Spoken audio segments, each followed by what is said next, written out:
பண்றாங்க, தன் சிவத்தொண்டு செய்வதற்காக அங்க வேலை செய்யறாங்க இல்லையா, கட்டுமான பணி செய்த அத்தனை சிற்பிகளுக்கும் தினமும் தயிரும் மோரும் கொண்டு வந்து கொடுத்துட்டே இருந்திருக்காங்க.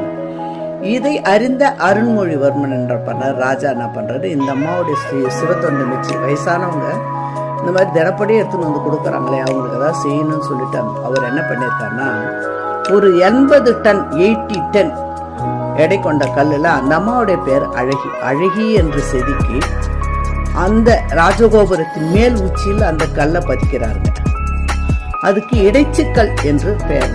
அந்த இடைச்சிக்கல்லின் நிழல் தான் பாருங்க பிரகதீஸ்வரர் அமர்ந்திருக்காருங்க. அந்த அம்மாவுடைய கல் நிழல் தான் பிரகதீஸ்வரர் வந்து அமர்ந்திருக்காருங்க. இது வந்து எவ்வளவு பாக்கியம் பாருங்க. ஒரு சிவத்தொண்டு செய்தால் எந்த அளவுக்கு நாம் வந்து புகழடைகிறோம்ன்றதுக்கு இது மிகப்பெரிய உதாரணங்க. இந்த கோயிலை சுற்றி வந்து